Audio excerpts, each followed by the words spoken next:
নমস্কার বন্ধুরা, pets and animals চ্যানেলে আপনাদের সবাইকে স্বাগত। আজ আমি আপনাদেরকে বলবো কিভাবে এই গরমে আপনার পোষা প্রাণীটিকে ভালো রাখবেন, বা যখন ওর শ্বাসকষ্ট হবে তখন আপনি কি করবেন। তো প্রথমেই বলি, যাদের বাড়িতে এসি আছে তাদেরকে বলবো আপনার পোষা প্রাণী বা কুকুরটিকে যে ঘরে এসি লাগানো আছে সেই ঘরে রাখার চেষ্টা করতে, কেননা যত দিন যাচ্ছে গরমের পরিমাণ তত বাড়ছে। সুতরাং আমাদের যেরকম কষ্ট হয় গরমে, ওদেরও ওরকম কষ্ট হয়।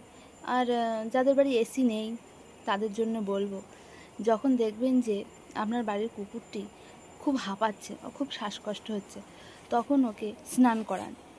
ঠান্ডা জলে অনেক সময় ধরে স্নান করান। মাথায় একটু বেশি করে জল দেবেন, যাতে করে মাথা ঠান্ডা হলে ওর শ্বাসকষ্টটা একটু কম হবে। প্রচুর পরিমাণে স্নান করান। স্নান করানোর পর আপনার বাড়ির সব থেকে ঠান্ডা জায়গা, যেমন আপনার বাড়ির কলঘর, আপনি কলঘরেও ওখানে রাখতে পারেন, বা ফ্যান চালিয়ে রাখতে পারেন। কিন্তু খেয়াল রাখবেন, স্নান করানোর পর ওদের গায়ের লোমটা যেন ভালোভাবে শুকায়।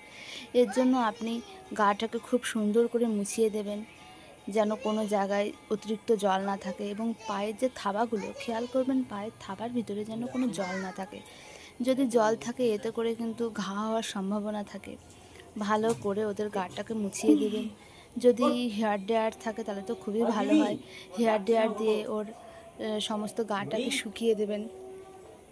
শুকিয়ে দেওয়ার পর ফ্যান চালিয়ে রেখে দেবেন। তো এটাই ছিল আজকের টিপস। যদি ভালো লাগে অবশ্যই লাইক, কমেন্ট এবং সাবস্ক্রাইব করবেন। এবং এত সময় ধরে আমাকে সময় দেওয়ার জন্য ধন্যবাদ। Thank you.